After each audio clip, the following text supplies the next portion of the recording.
I'm gonna start recording. Ready to What's go. up, Can you hear me? guys? Yes, I think we're in good company here. Your Zap, your EC program manager. Just really excited to have everyone on for another virtual workshop. Heads up, I'm really excited because we are hosting another in-person event. So the folks on the call who are excited and want to attend our next in-person event, it'll be Thursday, April 8th in the evening, and it's going to be a fake Shark Tank. So instead of pitching your real business, it'll be real business networking, fake pitches, and we're gonna have prizes to people who present the best fake companies. So I'm really stoked, and we'll have limited capacity. So let me know if you want to hear more about that. Anyways, I'm really excited to have Robert Young on here with his company Covert Results. Honestly, Robert, I'm so excited. He's a storyteller. I hope that he tells us a crazy story today, but also teaches you what you need to know about how to secure your assets. That's the title I've had for a workshop. Anyways, thanks for joining us, Robert. I'll hand things over to you.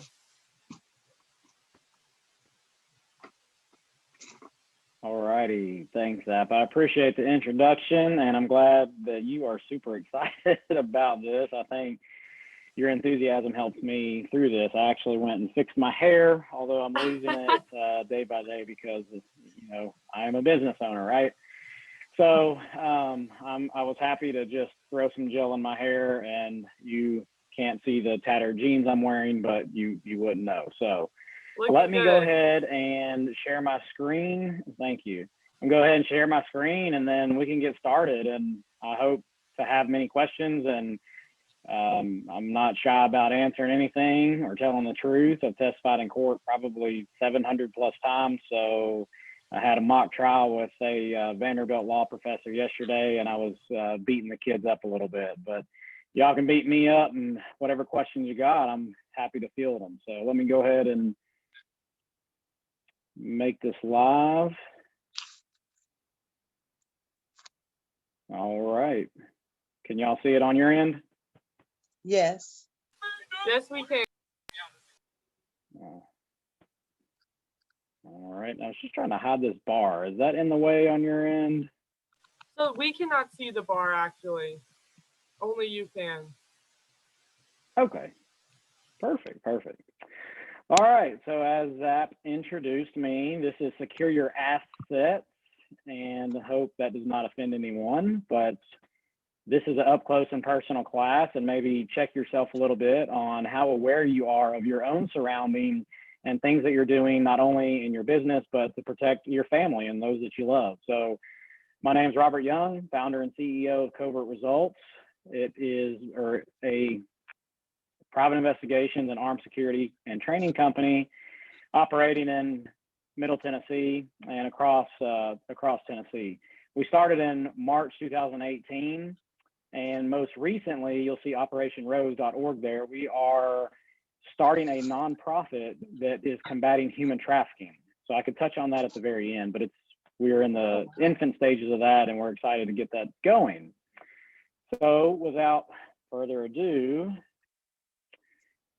this is me, the only redheaded guy. Actually, you can see his face. And back when I was a few pounds less, but I worked for the Metro Police Department. I was there about 12 years, and I loved most every minute of it. Worked for the Drug Task Force. As you see, there are 10 kilos of cocaine. So I'm not sure how many presentations y'all have where these are probably the first couple of slides you see, but I'm trying to make it interesting and capture the audience as to where we're going to lead today.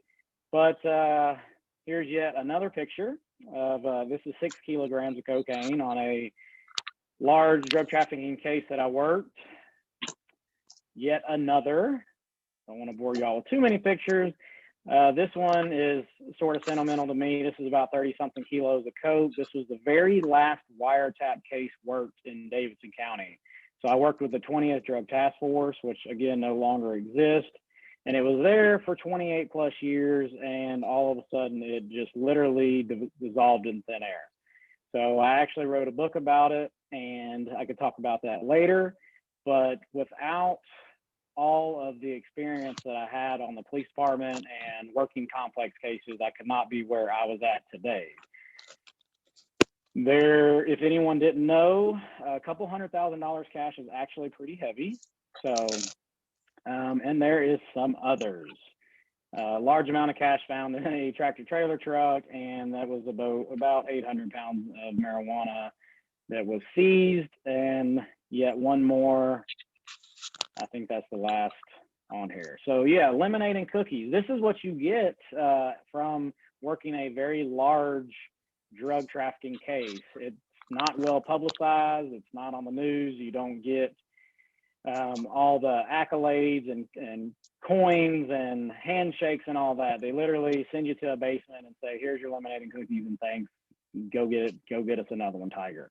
So as I mentioned, it was closed in 2016, which at that time I had about 8 to 9 years on. My sister, who I think y'all or some of y'all have met, she's a local Nashville business owner, entrepreneur as well, owned the business for almost 20 years. And she was like, hey, just start your own business. And I was like, it's not that easy. So, you know, I was definitely in a comfortable position working for a government entity where I was getting a check every couple of weeks. Obviously, the benefits are great, but I always wanted more. So when the task force closed, everyone went back to patrol. So I went from doing wiretaps, the most complex, the most intrusive kind of case you can get, to answering domestic calls, drawing rec diagrams, and just the small every day-to-day answering the calls. And it just left me wanting more. I wanted to do more. I wanted to make a bigger impact. So I stayed on until I got my 10 years, which you can reach retirement status. And then I did it, took the leap of faith, like I said, in March 2018, and started Covert Results. These are the 2 books that I had mentioned that talk about the last case ever worked by the Drug Task Force. This is how I thought of myself, although I don't think I own a coat like that or a hat, but I'm usually always found wearing a Braves hat. Go Braves. Too funny. So today I just wanted, I wanted to give you all just a quick background on myself, just so you know that I know a little bit about security and that I could not have fashioned or photoshopped those pictures whatsoever. So now y'all know a little bit about me, maybe too much, but what I used to do and the cases that I worked, and I enjoyed it. I thoroughly did.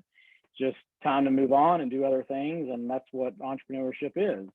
So today we're going to talk about several things that hopefully you can just take one thing or 2 things or many things and put them in your tool bag and use them maybe in day-to-day life, or if something pops up down the road, it's something where you said, oh, well, that guy with all the kilos of coke had mentioned this or mentioned that, or told me to be aware of my surroundings. And, you know, hopefully this helps.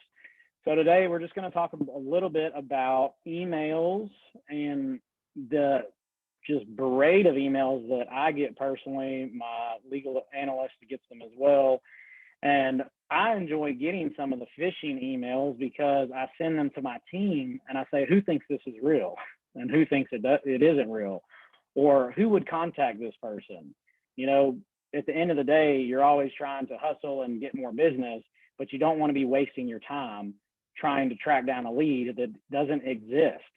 So just for a quick example, on a fishing expedition where I was contacted via email. This was a couple years ago. Again, I'm very hungry, trying to create business, and they stated they need security, that they were overseas and could not meet with me. So I just took it upon myself to drive to this location, and because they wanted overnight security, they said I can pay immediately. They wanted my bank accounts and all that good stuff. Y'all know how that works.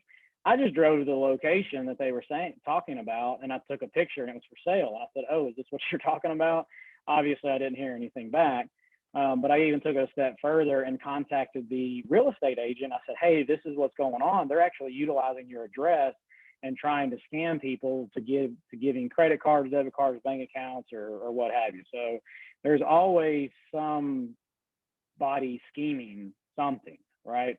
And at the end of the day, the biggest thing is just common sense. And we'll talk about that too. So the second topic is going to be social media and apps. I think everybody probably has a Facebook page these days, maybe multiple Facebook pages. We're going to discuss some apps that are out there that are being utilized for many different things. Also, physical security, whether you have a brick and mortar store or you are working from home, but things to think about when conducting business or just keeping yourself safe in general. Also, camera security, that is a huge one. I think probably 30% of our private investigations business, we're constantly going to businesses or knocking on doors trying to get video of an incident that happened, right? Everybody wants that. There's video cameras everywhere, and it's just whatever we're investigating, it's bound to be on video at some point. So what we found, and we'll talk about it a little bit later, is the way that people have arranged their cloud storage, and that generally that a lot of times people have cameras, they're not even being recorded. So that's an issue in itself. We'll talk about a little bit about hiring, just from our experience working in the private investigations and security world, where we've been able to help some companies actually make that choice in hiring someone. Also surveillance into things, maybe talking about quality control, quality assurance. Like if you're a big business owner and you've got 10 employees and they're all working from home, how do you know that someone's working from home and not driving down to Atlanta to go to Six Flags or something? So, we've been hired for that too. Sometimes people can't be trusted, and we'll hire the experts to figure out what they're doing. And if they are driving to Six Flags and says they're clocked in and not doing their work, then it comes to possibly firing. And we have helped with that too, because as you know, this world is a little crazy and people go berserk if they get fired from their job, or they'll make comments or remarks or threats to come back and harm someone or harm the business.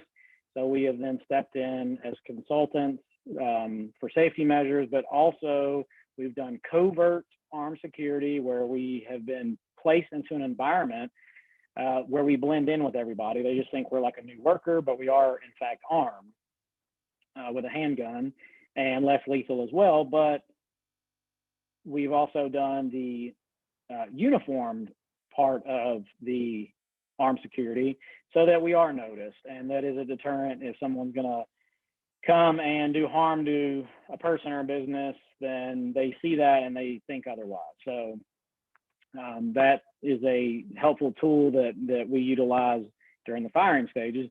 And then just to wrap it up, we'll talk maybe a little bit about personal safety, maybe just bring your attention to some things that may be happening around your area that may be going on, and you just need to protect yourself and your family. So I'll give you some ideas on that.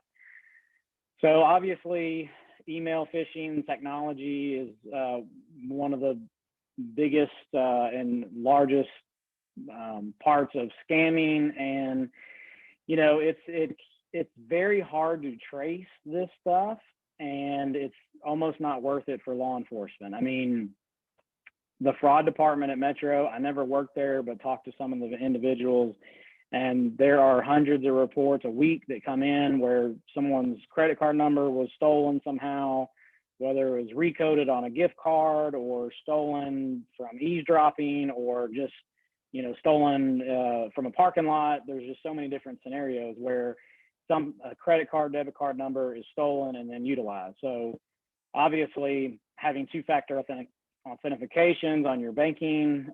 I even had one yesterday. We purchased some speakers and a DVR system, and it popped up directly on my card. Do you authorize this charge?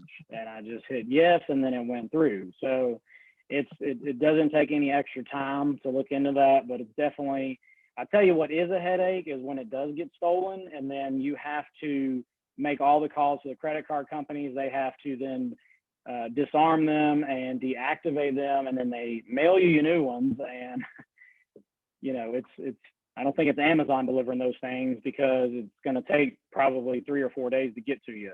So you could be left without funding or paying for things for your business if your card is stolen. So that's just something to think about.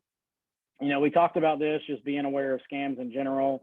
using common sense. A lot of the emails that I've been seeing are misspelled. I tried to find some examples. I think I had just been deleting them, but if you actually read them, there'll be mispunctuations and spelling errors. And I know I mentioned my sister earlier, and I've helped her on several where they will go down a rabbit hole and just keep talking to these people online, and they're asking questions and they're trying to figure out more about who you are and your business. But the way that they're forming their questions, it just doesn't make any sense. So she recently had me look into a LinkedIn account and looked into that person, utilized one of my databases to put that name in, and it literally didn't show up anywhere. So I'm like, 99% chance this account is fake. So you may just want to stop wasting your time and just ignore this person. Just go ahead and delete them and block them. So hacking, we get calls about every day. People think they've been hacked. Luckily, Apple has, if you're an Apple person, which I am, Apples and Macs, they have a really good safety net built around them. That's not to say that there can't be an app and physically installed on your phone, but what you see on TV, like people sitting in a coffee shop and then someone hacking into their phone and reading everything, is highly unlikely. I'm not saying it doesn't or could never happen. A lot of times the phone might be able to be accessed through some sort of Wi-Fi, or, there are devices there on the market that say they do certain things, but it's almost kind of, I equate the hacking to people saying that they've been bugged. And, we could offer the fancy wands with the Secret Service people to come out and, do all of that for a pretty price. But generally it's people being a little bit scared, maybe a little bit paranoid, whether it's a relationship issue or just, somebody said something, or we had one the other day where someone was asking someone on social media to be their friend, and they're like, well, there's no way they even know this person. They must have hacked in to my text messaging. And it's highly unlikely. It's more likely that person was just telling someone, or their teenager got a hold of their phone and then told the ex-spouse, hey, daddy's talking to this woman. So then ex-wife then adds that person on social media. So that's more likely the case than just straight up hacking. I just thought this was funny. During a recent password audit by a company, it was found that an employee was using the following password: Mickey, Minnie, Pluto, Huey, Louie, Dewey, Donald, Goofy, Sacramento. When asked why she had such a long password, she rolled her eyes and said, hello. It has to be at least 8 characters and include at least 1 capital. Ha ha. So I thought that was hilarious. I want to throw that in there. My wife loves Disney. You'll see a picture at the end of us at Disney. So I thought that was funny. This is just a notification I got yesterday. I was logging into a different device, and it was just something that popped up. Like I mentioned, Apple does a great job with security awareness and making sure that you're not hacked. So this is a 2-factor authentication where I logged in. I just took a quick screenshot. Now, speaking of this, I have, going back to the email, I've received emails not only from what looks like Apple or QuickBooks, where I do the accounting, that it looks like a clickable link where they say your time has expired, click here to renew. Well, if you go up to the top and take an extra 2 seconds and click on where the email came from, you can see that it clearly was not from Apple support or QuickBooks support or what have you. So again, just use common sense in that matter. If you see some enticing link, or they say your website's going to expire today, you need to click here, then just think about it. Also had another scam, somebody reach out to me saying that I use their pictures on their website, which is not true because I purchased them all. Because I had a good mentor before I started this business, AKA my sister. And she said, hey, something like this happened to me. You need to purchase your own pictures before you put them on your website so that someone can't try to sue you. So, but inadvertently, I had a lady try to contact me and say that she was going to sue me because I was using her pictures. I just ignored it. I mean, really, it was not worth my time. Second topic we're going to just touch on quickly is just social media and apps. Is the account real or is it fake? I can tell you that I have both. I'm not going to tell you the username, but you know, it was something that was established a while back as a law enforcement, and I can utilize it today, and it helps me out. So I'm not suggesting that you get one, but it's helpful to look up other people, Facebook, Instagram, things like that in my duties to help me. And with that said, is there are some people, I've had one person message that that fake account and say, hey, I did they looked at the picture basically and they knew where it came from, right? So I didn't even realize the pictures I was putting on there were tagged with metadata where it could be found. So that was sort of a slip up on my part, but you live and you learn. And, you know, really, I would not be adding anybody unless you know them, A, and two, you may want to look at their mutual friends as well. Another thing you'll always see on people posting on Facebook or sending messages, they're like, hey, I've been hacked, don't accept the friendship from me.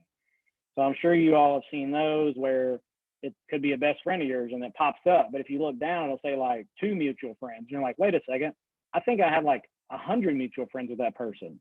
So you may want to just take a second, text that person, message them and say, hey, I just got a friend request from you and I don't think it's you. And then they can take the proper measures to take it down, or, you know, report that to Facebook and say that they have in fact been hacked. So it does happen. I hope it doesn't happen to anybody. But there's people out there. There are scams being created from jail. I can tell you this for certain. So I was involved in a short little case such as that. People were calling from the jail saying that they were an officer of the court and that they demanded a payment for a family member to be bonded out of jail immediately. So they would be typically targeting the elderly and figuring out that they had a family member, and they would just call them and say, I need your credit card number now, and we're going to bond your son out of jail. And people do it. So it's very sad. On the apps, so, you know, I know I put wiretap and GPS tracing and tracking people by GPS is a big thing. You know, it's all dependent upon what kind of person you are. And if you want to conceal yourself, there's obviously location services on there. There's Find My iPhone tracking. You know, like I have nothing to hide, so I don't really care if someone steals my iPhone. I've actually used it once before, left it in a cab in New York, and actually was able to find it, send the signal, and he brought it back. He made me pay him $100, but I was happy to. So, but yeah, I mentioned the wiretaps earlier. People call us and talk about, you know, can you wiretap somebody? No, I can't. I don't want to go to federal prison. So, and it's not even that easy, because in my past job at the Drug Task Force, we were submitting about 90-page affidavits, and we would submit them to a criminal court judge who signs off on them. And then we have to fax them or send them into the phone company, where they have a specialized unit with a phone carrier that will then literally flip the switch.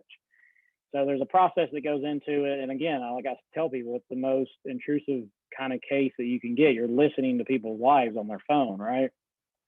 So, but, you know, it is a real concern of people, and there are apps out there that can listen in, but typically they have to have the physical device in their possession to put that on there.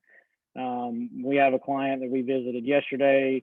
I'm not the tech expert, but we have someone that does do that, teaches to law enforcement across the country on how to detect this. So they will inspect the device and deem it safe for use. So another important thing to mention is texting apps. You know, of course, I think everybody knows about WhatsApp. There's a lot out there. I wrote a blog on my website last year about these apps and the texting apps. And a lot of people like to use them. They could use them in the professional world or private world, but they're able to conceal them, and some of the apps will self-destruct the text messages. I think Threema is one.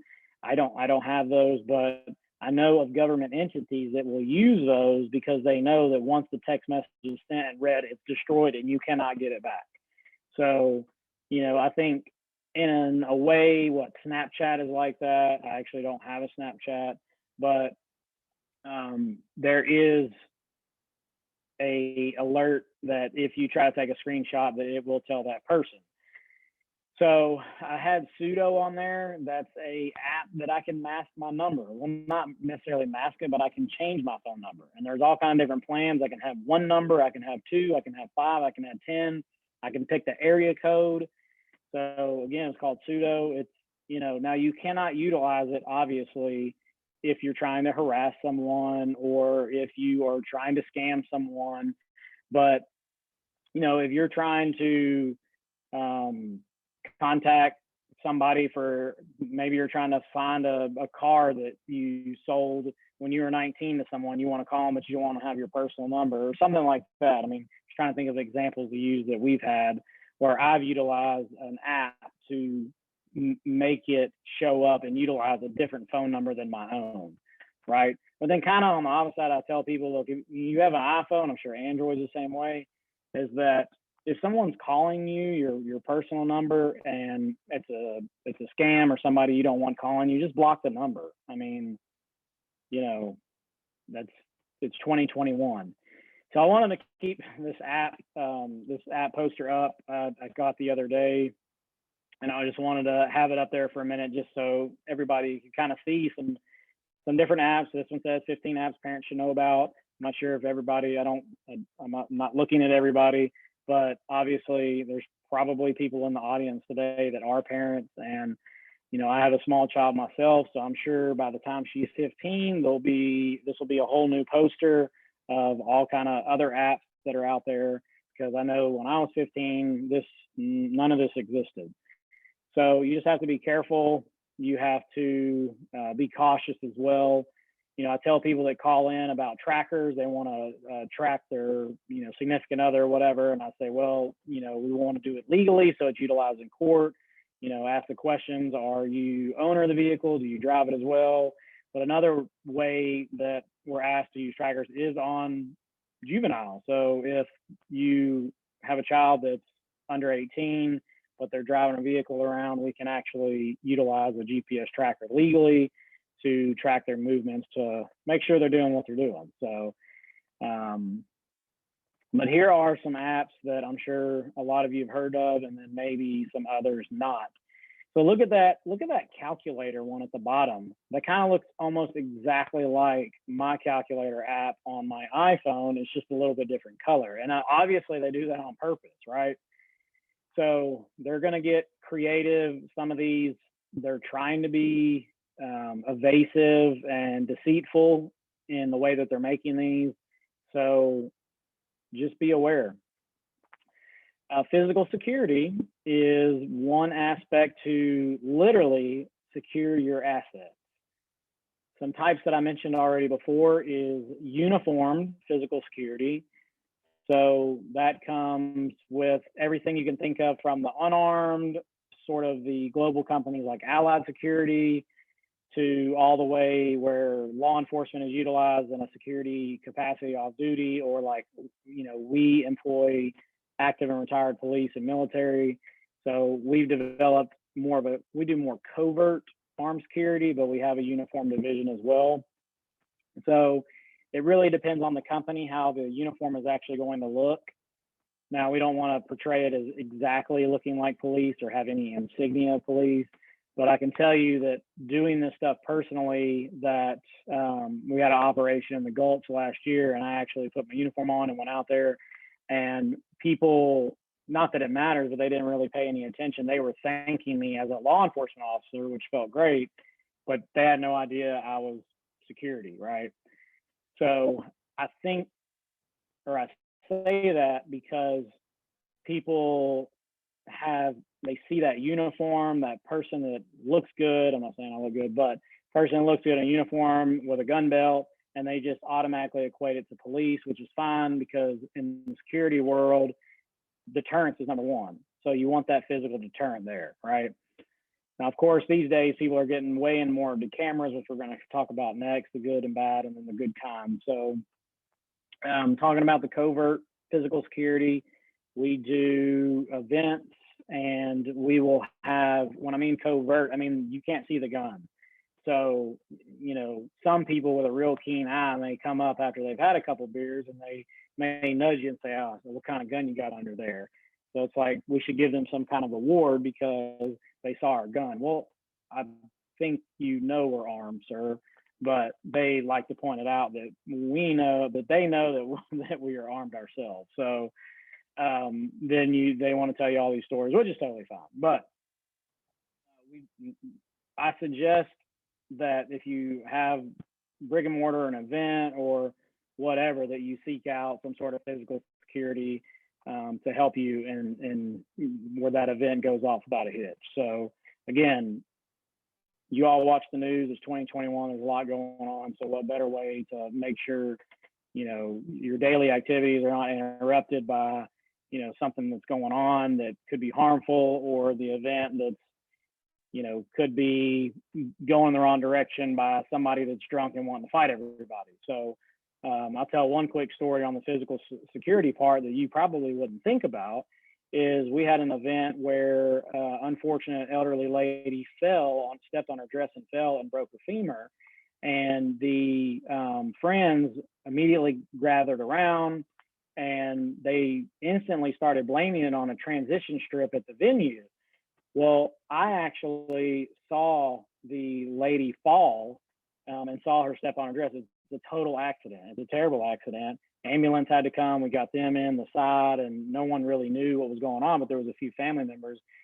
But long story short, I did interviews, and then at the end, I ended up writing the venue a report, about a 2-3 page report of everything that I did. I said, look, you may end up hearing from lawyers or getting sued because they were talking about it, but here's my report. I saw it. I'm willing to testify in court.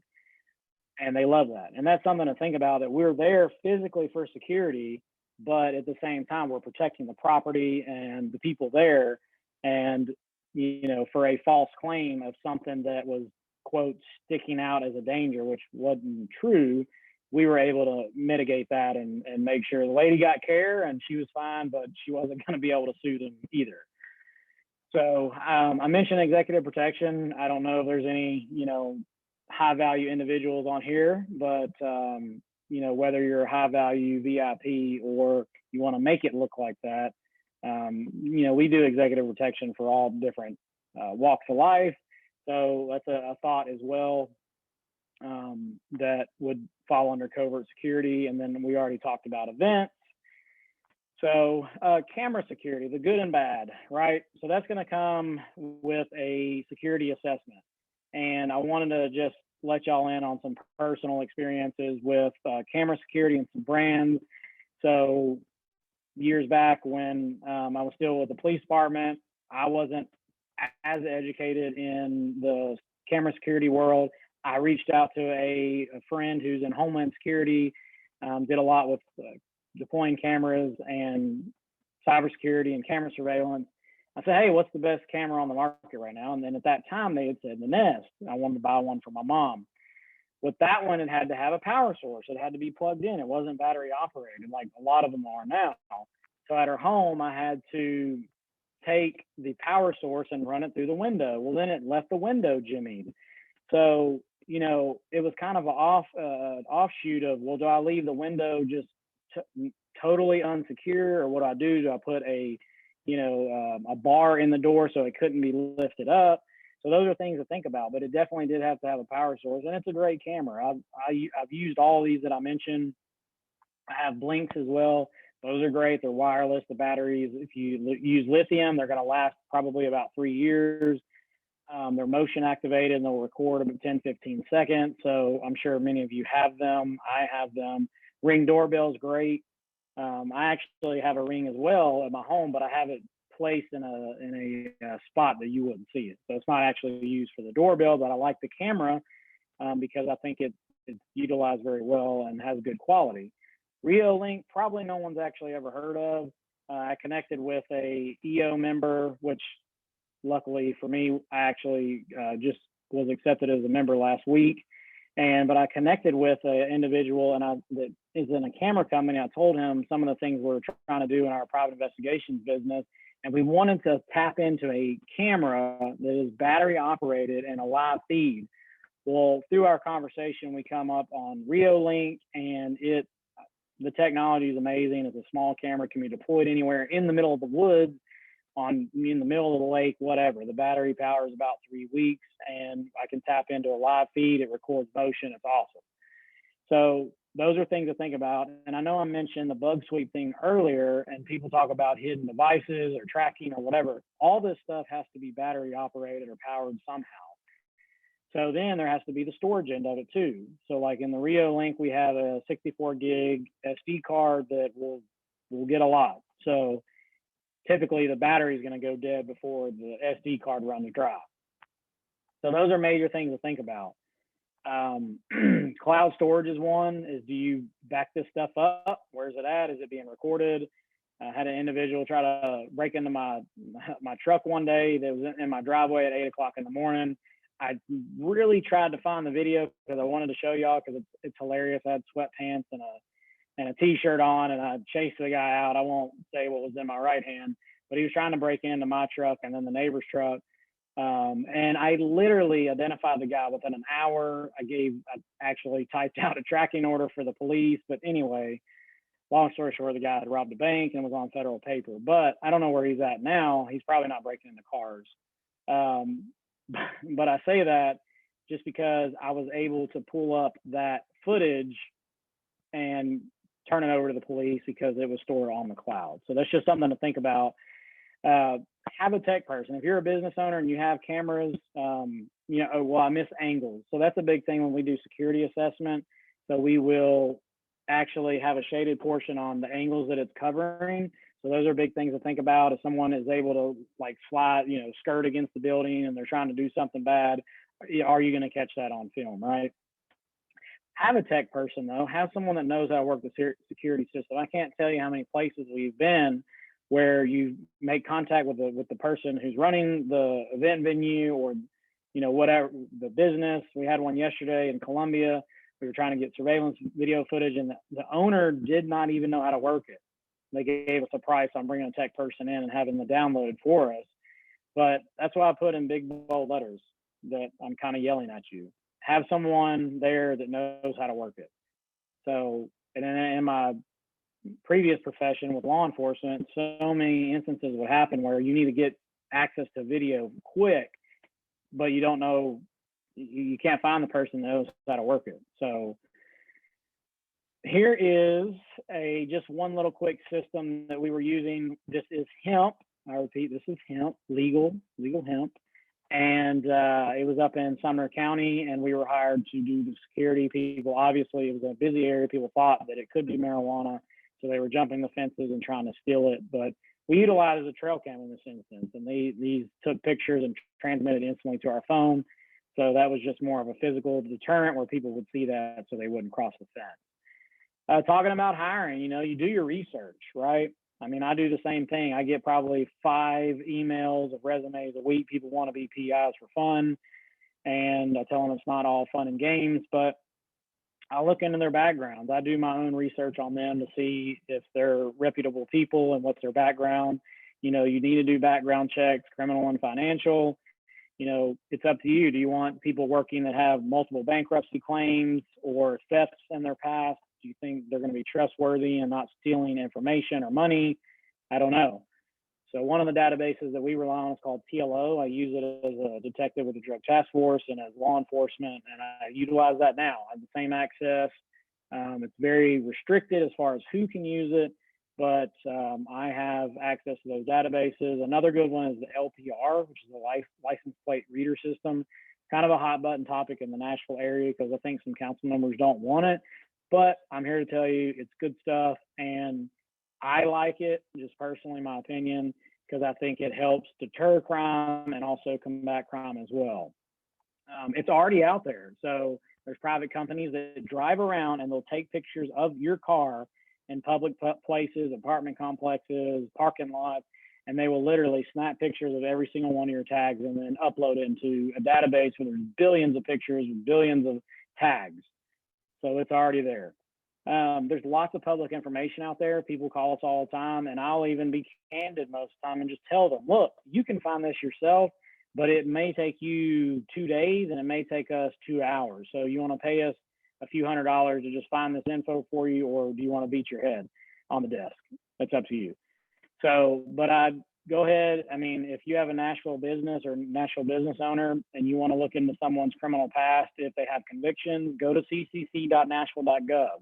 Look at it. It's a clerk's website in Davidson County.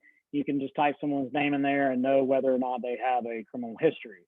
Now, keep it in mind, they could have been charged, and some they could have taken a plea deal, a diversion, where they got it expunged off the record, and then it's not going to show up there. We have databases that'll likely show up. If it does, and people want that, we then request the police reports to get the narrative to see what happened during that, criminal act. So obviously interviews is a big one. I don't think anybody hires someone without interviewing them, but there may be a certain set of facts, or work with your HR coordinator to develop those good questions so you're hiring a trustworthy person. I don't know if I would come up with this setting. It might scare the person away.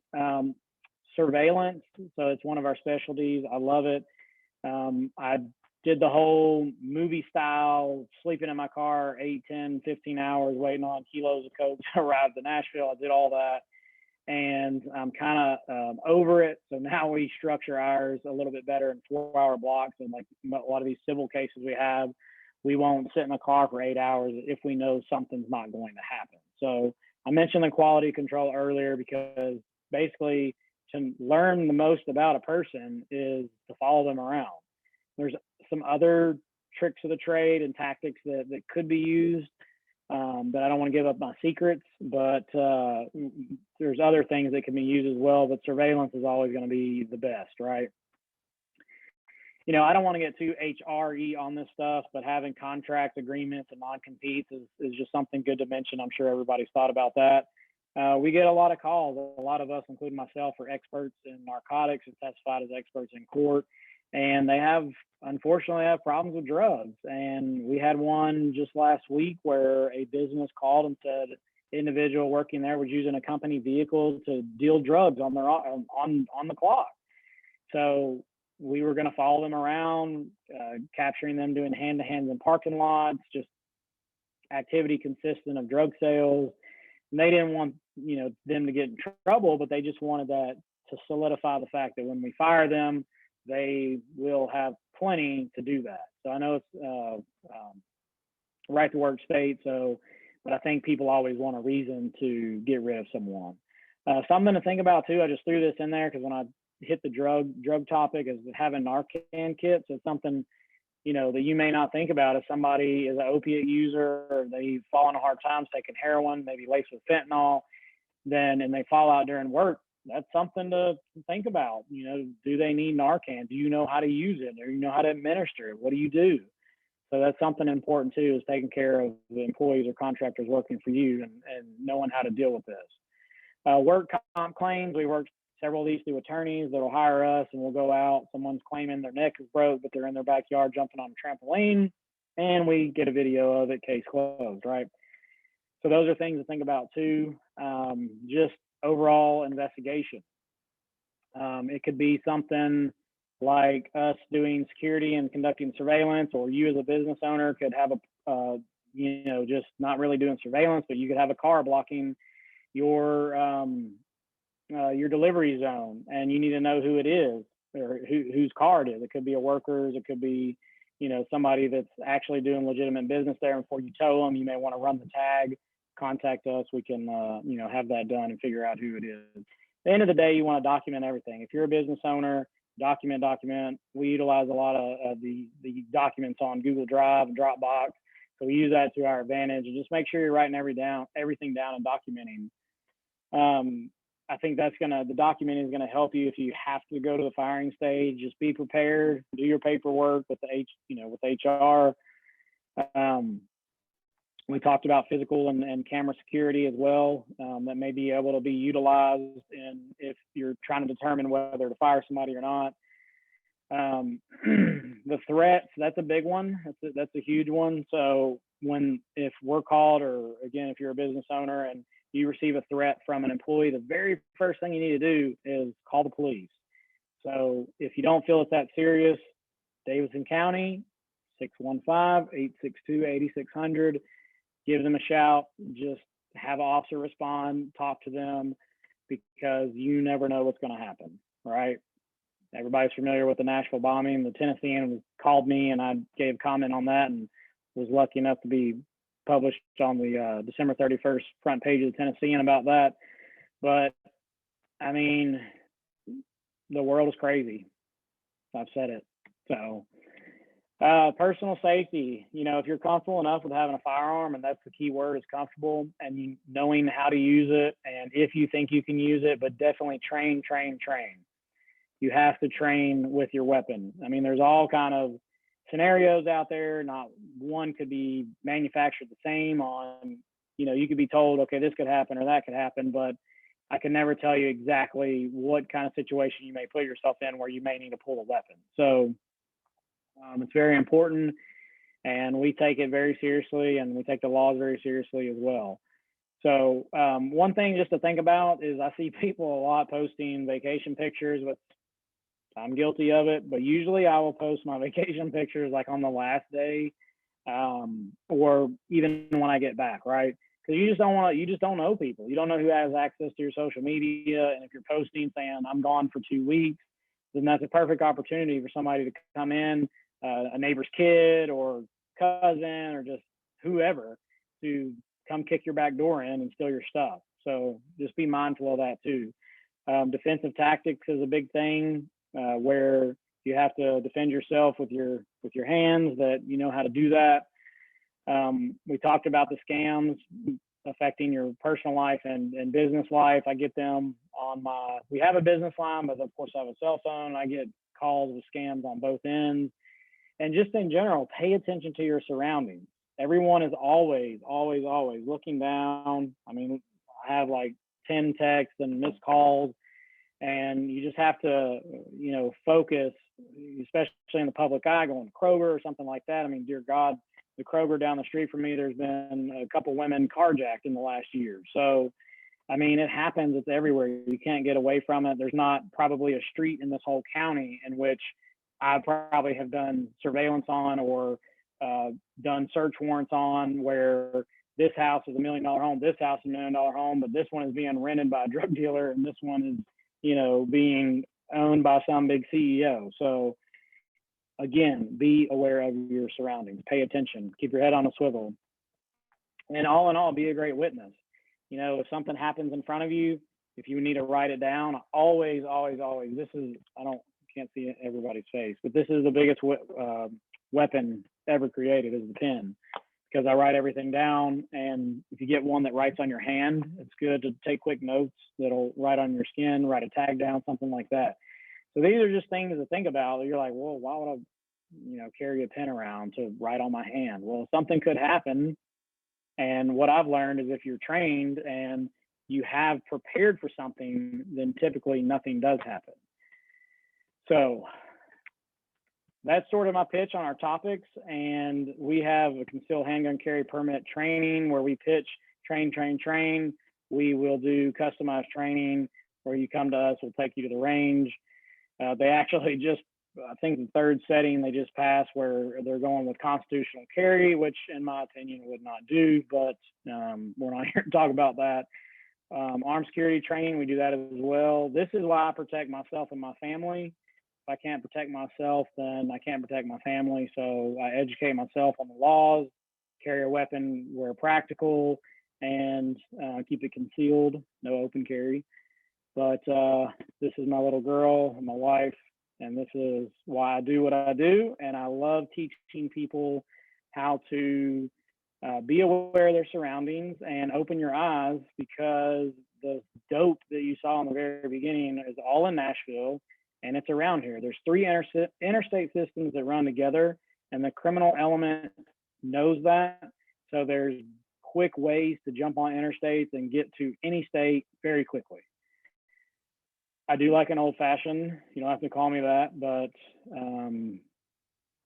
I had one Tuesday night. So I think I may have ran over. I try to leave at least 10 minutes for questions, but I appreciate y'all's time. I hope you found something maybe small that was valuable. If you have any questions at all, just let me know. We are on our handles, Covert Results at everything. We're on Facebook. Don't really use Twitter, Instagram, and LinkedIn. and I talked about the good line, and then this is preliminary stages of our human trafficking nonprofit. So anyone have any questions? That was awesome, Robert. I think, oh, what's going on? If someone was going to ask questions, I was just going to, I had a little slideshow Oh, of pictures perfect.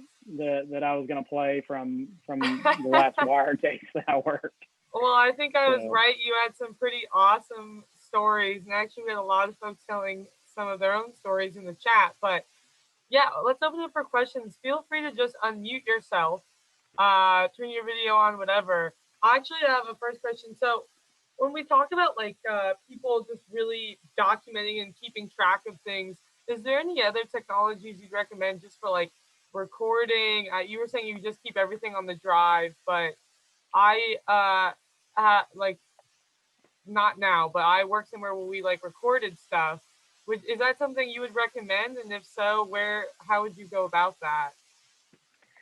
yeah, so I mean, if you're a business owner and you want to protect yourself during a conversation, I mean, I was holding up this is kind of like an 8-year-old recorder, but I can tell you this saved me so many times in so many situations in my law enforcement job and my PI job.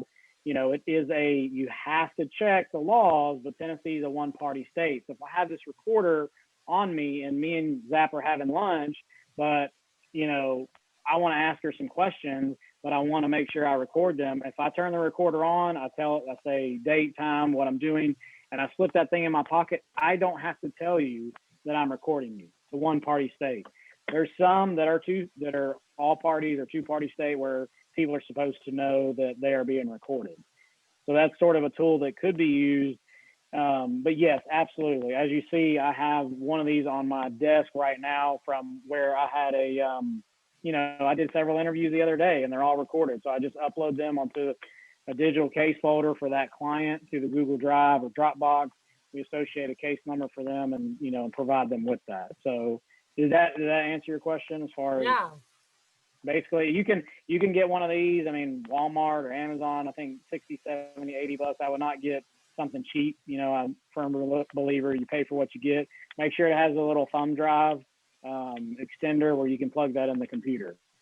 That's awesome. Angela, I can definitely send out the recording of this. What other questions do folks have, though?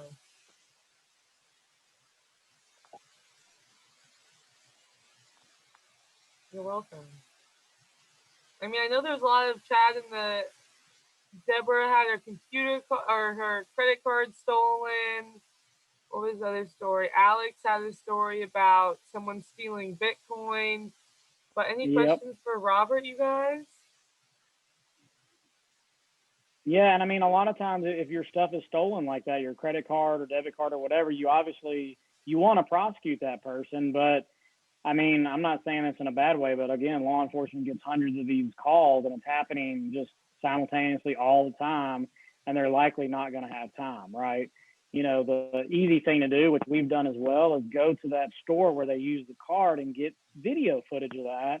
And then we can, supply that to the client or law enforcement. I mean, unfortunately, we have been used to do law enforcement's job in sometimes, which we don't mind. And, at the end of the day, we're just trying to help whoever we're trying to help. So. Mm-hmm. Mm-hmm. Well, I guess we don't have any questions today. People are still chatting in, but going once, going twice. Oh, John, do you have a question? Yes. Hi, Haley. Actually, it's Darlene, but I have a question about counterfeit money, because I had 4 FBI gentlemen drive up to my place of business a couple years ago looking for people that had been passing counterfeit money. And luckily, I verified their credentials before I opened my register and showed them the money. And they were actually looking for $20 bills versus like $150 bills. And these were people that were traveling internationally. And I had known that the people had just left like 10 minutes ago, and I knew where they went. So I was able to direct them, and they took off, and I don't know what happened. But so I now have that pen that you use, which of course nowadays we don't take as much cash in anyways. But if I were to determine on site that I someone that was presenting to me with money that it was counterfeit or not looking legitimate, what would be the best course of action Call the police. right away? And I know that's an easy answer, because it could create automatic safety concerns, and at best bet, it could be a best judgment. Your situation will dictate your tactics. Where if you draw the pin on the $100 bill and it indicates it's a fake bill, you may look at it and say, I'm sorry, I can't accept this. I don't know if it's a faulty pin. Do you have another $100 bill that may work, or I cannot accept this. So I'm sorry. Can you please leave my store, or I'm calling the police, or you put it in the drawer, then call the police. But I think, that could ultimately result in the person maybe retaliating, or just hopefully they would just kind of run out of the door. But the Secret Service are the ones that typically deal with that. So you saying that now, how were the FBI guys dressed? Was it right after lunchtime that they came in? No, usually actually, they don't roll in. it was in the evening, and we're mostly a tourist dominated business. We're out in the Opryland area, and they came up in the evening in an SUV, and two of them came in, in suits. They were like suits and the whole bit. So as soon as they walked in, I knew something was up, because they, it wasn't. And actually the gentlemen they were looking for were international travelers. So they had, kind of been following them along the way. Yeah. And I mean, that, again, it may have been like a task force, FBI, Secret Service, TBI, maybe Metro guy. Right. Typically, there's not many FBI agents. There are a couple teams that are in Nashville, but a lot of them are really good at teaching and cyber crimes and stuff. So they're not doing a lot of boots on the ground stuff. But there's, when I was with law enforcement, I had run-ins with a group called the Felony Lane Gang. They originated out of Florida, and they would literally do things like this. They would just come in, they would wreak havoc on a certain area, and then they'd move along, whether it's credit card, fake bills.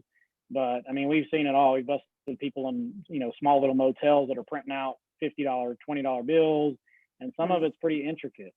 So, it's definitely something, because if you pass that product off and you're at a loss, if Right. I've had it happen. I had an instance with me related to fraud, where a customer, I did some stuff for, and he used someone else's card.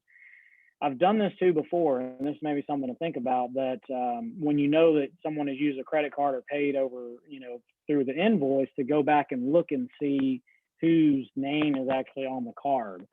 So I've done that in some instances where I just had a funny feeling about, the way the conversation was going or what have you, because, on that one occasion, they did a chargeback. So not only did they get their money back, but then I got fined on top of that. Right. And Yes. when I called my bank, they didn't care. I said, well, this lady did know. Actually, I'm an investigator, and I recorded a conversation where she admitted she let the guy use the card because it was her boyfriend. They didn't Right. care. Didn't matter. Right. So I was still out of the money. But regardless, I mean, the thing is, when I mentioned the document, is if let's just say hypothetically the FBI guys didn't come in there and you got the bill, whether it was passed or not, or you let them go, just still contact the police and document that. Okay. Thank you so much. Yes, ma'am. It's been a great presentation too. Thank you. Thanks, Well, thank Darlene. Any other questions? Hey, Robert. Thanks for the presentation. Great stuff. Really interesting. Love the photos. So I was actually wondering, I had so my roommate just started an LLC to do some remote contracting work. And he's been getting like pretty typical like business registration stuff. But in that like period, we've also gotten a ton of mail that's super sketchy, where it'll say that you have to send a check to get your official like work posters and like signage and things like that. And it's pretty easy to tell, because there's like usually the return address isn't even in Tennessee, and it's claiming to be like Tennessee based business licensing stuff. But I was just curious if there's a way, because he has just started the business and we're not super I'm personally not super familiar with how it works, and neither is he. Is there a resource to double check or verify that something is required or is not required for a business, just to make sure that we're not, ignoring things that we should because we think that we need to or we don't need to, or vice versa? Absolutely. I went through the exact same thing, and I think it wasted about 2 hours of my time Googling, do I need this poster or not? Mhm. I know exactly what you're talking about as third party. It's a legitimate service where you pay to have those printed and sent to you, and it's like the labor laws and stuff. But I just printed them myself, so off my lab or off my printer at home, and then I can post them up, where they're supposed to be visible. So obviously, it is not a scam in that specific situation, but it's something that's not really needed. So hopefully, if no one works for them or a service like that. But I mean, if you're in a huge corporation, you want those big fancy signs that may need to be printed, then maybe it is a deal. But I would just say you kind of, answered your own question going along, where you've already done your due diligence and checking where it was sent from. Do a quick check on the internet. Is this a valid company? There's we had one recently. You just go to the BBB and there's all kind of complaints, and then you can go to verify a company TN, and through the state's websites, you can verify a company very quickly. You can figure out the registered agent. So, like I said earlier, there is so much information out there. There's so much, and I wish we had more time to go through it all, because it would blow your mind, all the different websites that are. I have a 7-page Google Doc that has all kind of websites and links to people's information and how to verify things and how to do, conduct investigations and obtaining information. Awesome. Thank you very Hope much. that I helps. appreciate it. Yeah. Thanks, Alex. Any other questions?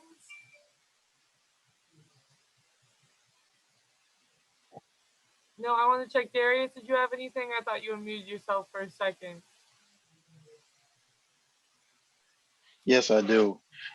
Two questions, really. One, I wanted to ask about small businesses dealing with people trying to get information that they're supposed to turn into the IRS. So, have you seen a lot of fraudulent activity when it comes to individuals trying to get information to file your taxes as a business, or get your business information? And also, have you seen a lot of recently? I went through. I have a lot of fraudulent mail coming that's dealing with student loans that old student loans that I have, and they're still trying to get information. So, how are you dealing with those, and how do you report those? I mean, because it's like you shooting in the dark when you're trying to get something done. Right, exactly. And that you may get some mailers in there that you feel you're like, well, I don't even have student loans. Who is this company trying to get money? And if you recognize it's a scam, what do? You tear it up and you throw it in your trash, and you just, keep on trucking. So, it can be reported. I couldn't tell you exactly what organization or law enforcement entity at that time would be collecting those. Excuse me. You could call like local FBI office. They may take down the information and they may do something with it, and they may not. But at least at the end of the day, you've reported that.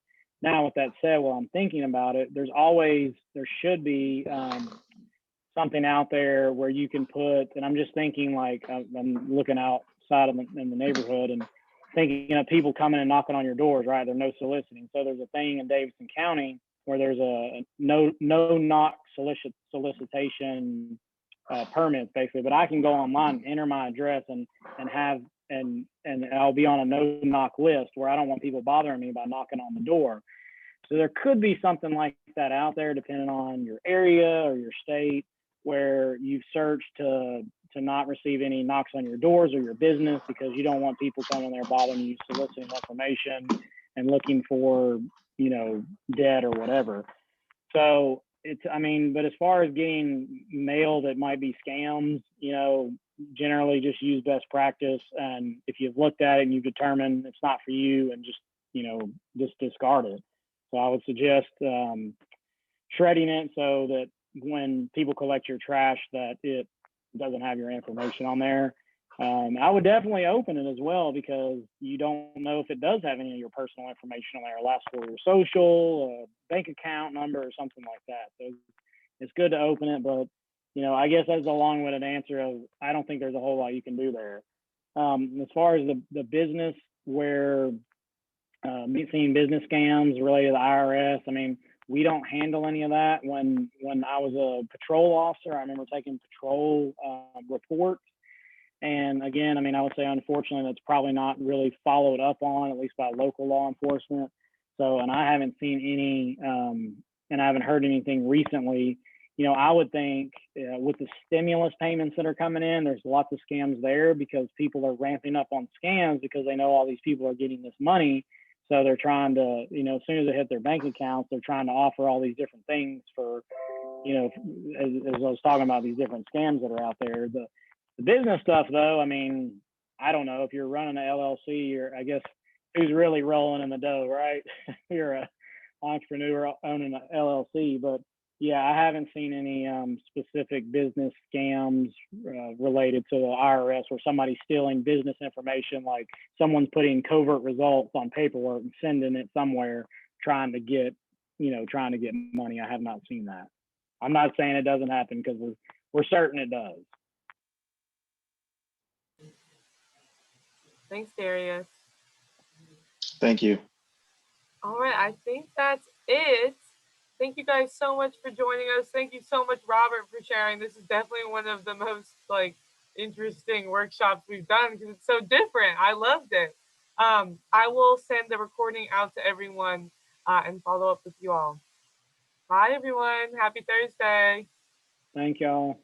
Bye-bye.